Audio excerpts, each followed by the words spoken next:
ምቁር ስቃይ እናምሃረ ምስ ጸንሐ ወዝብቁል ሒሉ እንተጠሚትዋ ተረቲዑ ዘይፈልጥ ልቡ ይድንግጸላ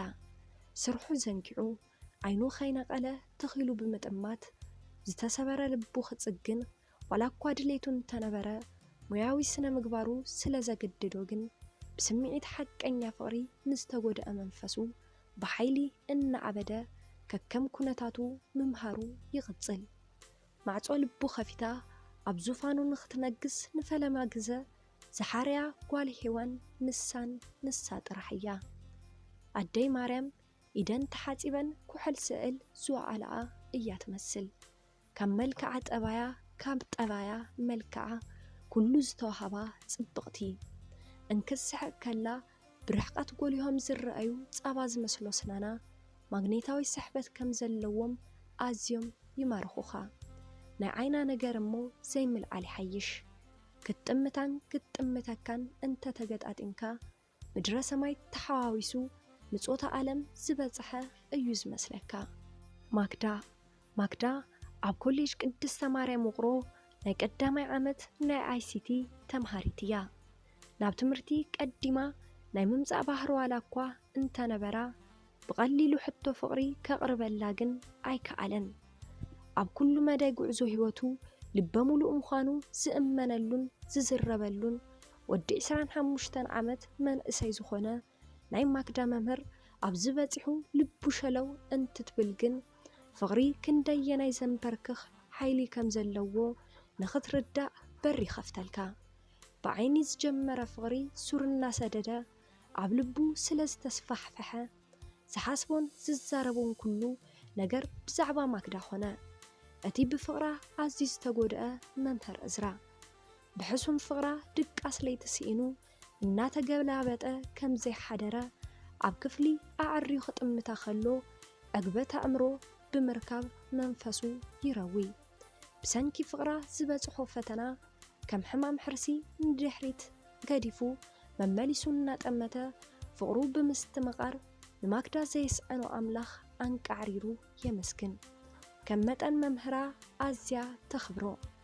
ብስነ ስርዓት ኣመሓሕሮኡን ኣጠቓቕማ ጊዜኡን ካብ ካልኦት ኣብሊፃ ትሪኦ እምበር ብዓይኒ ፍቕሪ ግን ፈጺማ ጠሚታቶ ኣይትፈልጥን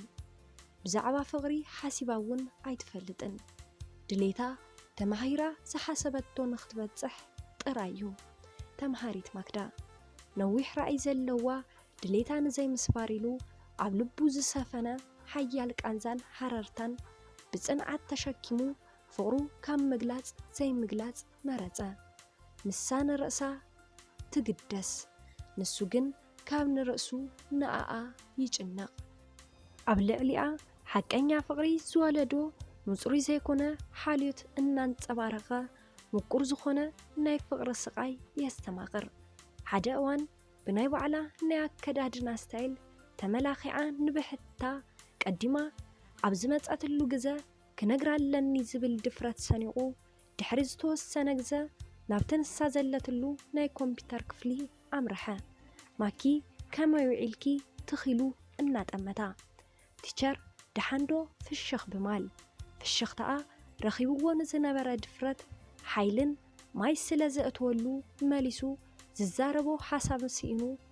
ኣብ ዝጨናነቐሉ ሰዓት ናይ ጽሑፍ ቅልጣፈ መላመዲ ዝኾነ ሶፍትዌር ከፊታ ብነፃነት እትለማመድ እንታይ ዝሕግዘክ ነገር ኣሎ ማኪ ዝቆራረጽ ዝነበረ ልሳኑ ንምስትኽኻል እናፈተነ ድሓን ቲቸረይ ዓይና ካብ ኮምፒተር ከይነቐለት ማኪ ክብል መሊሱ ጸዋዓ ድኸምን ልስልስን ብዝበለ ድምፂ ኣቤት ቲቸር ሙሉእ ብሙሉእ ናብኡ እናጠመተት ሓደ ነገር ንኽትተሓባበርኒ ደሊ ነይረ ፍርሒ ብዝተሓወሶ ዝተቆራረጸ ድምፂ እታ ለዋሕ ማግዳ ከምቲ ኩሉ ግዜ ንዓኣ እውን ሓዊሱ ንኹሎም ተምሃሪኡ አንቲቫይረስ ምጽዓን ሓግዙን ዝብሎም ሕዝውን ከምኡ መሲልዋ ድሌቱ ከይተረድአትን ስምዒቱ ከየንበበትን እንታይ ጸገም ኣለዎ ቲቸረይ ንእትደልዮ ኩሉ ሓገዝ ኣብ ጎንኻ ኣለኹ ክትብል ሕጹጽ መልሲ ዋላ እኳ እንተሃበቶ ንሱ ግና መልሲ ከይሃባ ንደቓይቕ ጸጢሉ ጸንሐ ናብኡ ጠሚታ ቲቸር ክትብል ተዛረበት ካብ እዝራ ዝወፀ ድምፂ ግን ኣይነበረን ተቐሚጣትሉ ካብ ዝነበረት መንበሪ ብድዲላ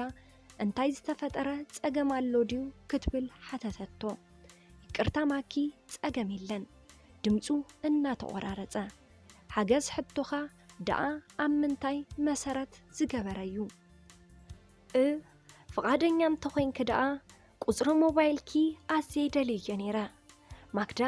መልሲ ከይሓበት ድሕሪ ምጽናሕ ፍርሕን ድንጋጸን ብዝኣሰሎ ኣዘራርባ ቲቸርዋ ሞባይል እኮ የብለይን ብምባል መልሲ ሃበቶ ኣብ ርእሱ ዝነበረ ፍርሒ ተነቂሉ ገዲፍዎ ከም ዝኸደ ኢዱ ናብ ጋቦን ነእትዩ ንኸይርብሸኪ ሰጊእ ኽዲኺ እንተነኣሰኮ እቲ ሒዘዮ ዘለኹ ናይ መምህርነት ሙያ የግድደን እዩ ስለ ዝፈትወክን ንቁም ነገር ስለ ዝሓረኹኽን ጥራሕየ ሓቲተክ እምበር ከምኡ ዓይነት ሰብ ግን ፈጺመ ስለ ዘይኮንኩ ኣይትፍርሒ ንዘቕረብኩልኪ ሕቶ ፍቕሪ ከዓ ናይ ምቕባልን ዘይምቕባልን ሙሉእ ነፃነት ኣለክ በላ ብዝተረጋግአ ድምፂ ገጽ ማክዳ ብረሃጽ ተሓጺቡ ሓድሽ ምስሊ እንትፈጥር ድሓን ማኪ ኣይትሰከፊ ናተይ ሓዝዮ እሞ መንነተይ ኣጸቢቕ ካብ ዝፈለጥክሉ ሓንቲ ዕለት ጥራሕ ደውልለይ ምስ በላ ኣብቲ ናይ ኮምፒተር ክፍሊ ንበይና ገዲፍዋ ናብ ደገ ወፀአ ማክዳ እስክርቢቶኣ ብምውፃእ ቁፅሪ ሞባይል መምህር እዝራ ናብ ደፍተራ ንኽትጽሕፍ ዋላ እንተደለየት ኢዳ ግን ብሓይሊ እንዳተንቀጥቀጠ ክእዘዘላ ኣይከኣለን ደቃይቕ ሕጊ ተፈጥሮ ተኸትሎም ሰዓታት እናፈጠሩ መዓልትታት ከዓ ብሰሙናት እናተተክኡ ብዝኸደ ቁፅሪ እታ ቀዲማ ናብ ክፍሊ ተኣቱ ዝነበረት ንፍዕቲ ማክዳ ዘንጊኣ ምምጻእ ጀመረት ኢሉ እውን ብተደጋጋሚ ምቕራይ ኣብ ዝተብዝሐሉ ሰዓት ብሓደ ወገን ክሪኦ ከሎ መጠኑ ይቕንስ ዝነበረ ኣብ ልቡ ዝተኣጎደ ናይ ፍቕሪ ረመጽ ናብ ኩሎም ናይ ሰውነቱ ክፍልታት እናተበርታተነ ናይ ኣእምሮ ዕረፍቲ ሓረሞ ብኻሊእ ወገን ድማ መንቀሊ ዝፈጠረቶ ሓድሽ ባህርያታ ንምርዳእ ዝኸተሎ ናይ ባዕሉ ፍልስፍና መንፈሱ ናብ ሕማቅ ኩነታት በጽሐ ብፍላይ ሓደ ግዜ ምኽንያት ናይ ማክዳ ካብ ገበታ ትምህርቲ ምትራፍ ኣነየ ንምንታይ ግን ቁፅሪ ሞባይላ ሓቲተያ እናበለ ንርእሱ ኣዝዩ የጨናንቕ ሓደ እዋን ከም መጠን መምህራን ኣፍቃሪያን ድሃያ ንምሓዝኣ ኣብ ዝሓተተሉ ግዜ ንእዝኑ መርድእ ዝኾነ ዜና ተሓበረሉ ማክዳ ንሓንሳብን ንሓዋሩን ናብ ዓዲ ስዊድን በሪራ ዝብል ዘይተጸበዮ ልቢ ዝሰብር ሰበር ዜና ኣብታ ተጥቀመላ ዝነበረት ናይ በይና ኮምፒተር ዝረኸቦም ደስ ዝብሉ ናይ ማክዳ ፎቶታት ኣሕፂቡ ኣብ 4 ኣንፈት ገዝኡ ብኽብሪ ሰቐሎም እታ ብጣዕሚ ዘፍቅራ ማክዳ ከድኩ ከይበለት ዋላ እኳ ኣርሒቓ እንተገሸት ወግሐ ጸብሐ መመሊሱ ዝሪኦም ስእልታታ ግን ናይ ቁርፂ ሰዓት ሰብ ኮይኖሞ ብማክዳ ተስፋ ዘይቆረጸ ሓቀኛ ፍቕሪ እዝራ ጸገም ስቃይን ከይሰዓሮ ባሕሪ ከይደረቶ ደስ ዝብል ምቁር ቃንዛ ፍቕሪ እናስተማቐረ ንኣስታት 3 ዓመት ምስ ጸንሐ ኣብ ዘይሓሰቦ ግዜ ብናይ ወፃእ ስልኪ ተደወለሉ ማክዳ ክትኸውን እያይሉ ግን ፈጺሙ ኣይገመተን ናሕሪ ትርክታ ልቡ ኣዝዩ ኣላኳ እንተወሰኸ ስሚዒቱ ተቆጻጺሩ ሄሎ መን ክብል በለ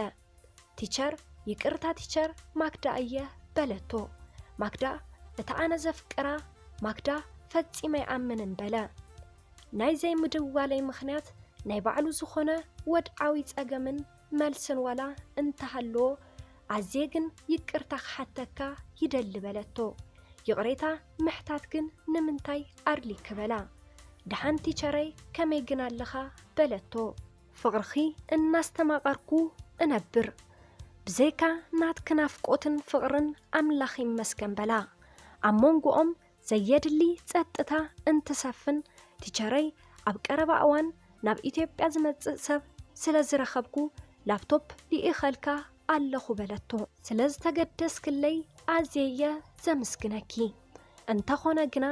ኣነ اتلبي زعمنا له نتوه فقرخي إياسينا زلخو أمبر ناي لابتوب تساقم دعا زي باللي حدش نجر انت زي حاليو اتيب جانزب كأكن كجزأن زي يخيل لبخي ناتي جبريو عسبي لبخي ترحيو بلا حلو فغرو أن ذكرا تيشر بحدا نجردو كنسمع مع بلتو نعاخن مركابي لكوا كفتسمو زي كالقال أي عطون قال معصاف ባህልና ኣይኮነን ክትብልዮ ዝደለኸ ነገር እንተሃልዩ ግና ንምስማዕ ድልው ይበላ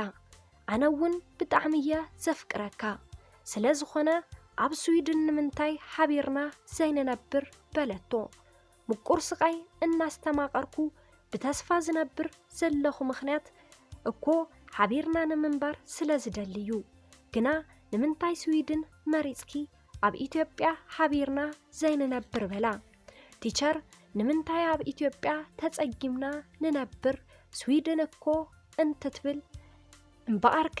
እታ ብትምህርተን ብስነ ምግባራን ንፍዕቲ ዝነበረት ዘፍቅራ ማክዳ ዲኺ ኣይኣምንን እኮ ዘለኹ በላ ይህ ኣይተፍቅረንን ዲኻ ስዊድን እኮ ኢላ ክትዛረብ በጃኺ ስዊድን ኣይትበሊ 10 ግዜ ኣብ መንጎ ፍቅርን ስዊድንን ዘራኽብ ነገር ዋላ ሓንቲ የለን ብጣዕሚ እናተናደደ እምበኣርከስ ንኣይ ክትረክብ እንተኾንካ ናይ ግድን ናብ ስዊድን ክትመጸለካ ንሳውን ናብ ስምዒት ጥሒላ ንስኺ ዘይትተርፍን በላ ኣይተፍቅረንን ዲኻ በለቶ ሕልፊ ሕይወተይ ጌረባ የፍቅረኪ ልዕሊኺ ግን ንሃገረይ የፍቅር መን ከም ዝዓጽኦ ኣይፍለጥን እቲ ስልኪ ኣቋረጸ ንኣስታት 3 ዓመታት ኣብ ልዕሊ ማክዳ ዝነበሮ ጽኑዕን ሓቀኛን ፍቕሪ ካብ ፍቕሪ ሃገር ኣይበልጽን ዝብል ሓሳብ መሰረት ገይሩ ምንባር ኣብ ዝጅምረሉ እዋን ማክዳ ናብ ኢትዮጵያ ተመለሰት ንኽትፍትኖ ደልያያ እምበር ንሃገራ ኢትዮጵያ ልዕሊ ኩሉ ክብሪ ከም ዘለዋን ብዘይካ ንሱ እውን ክትነብር ከም ዘይትኽእልን ኣጸቢቓ እንትትገልጸሉ ተጠምጢሙ ሓቆፋ ንፈለማ እዋን ከዓ ኣብ ከንፈሮም ብምስዓዓም ፍቕሮም ገለጹ እዝራ ዝሰገሮ ሕሉፍ ናይ ፍቕሪ ህይወት ምቁር ስቃይ እናበለ ከዓ ክዝክሮ ጀመረ ሰላም ተኸታተልቲ ማኪ ሚድያ ንለማዓንቲ ሒዘልኩም ቀሪበ ዝነበርኩ ነዚ መስል ነይሩ ኣብዚ ቻናለይ ሓሳብ ርእቶ እንተደኣ ህሊኩም ኣብ ናይ ኮመንት መጽሐፍ ቦታ ሓሳብኩም ክትገድፉለይ ትኽእሉ ኢኹም ነዚ ቻናል ሓደሽቲ እንድሕር ዳ ኮይንኩም ሳብስክራይብ ገበርዎ ላይክ ሼር ከይትርስዕዎ የቐኒለይ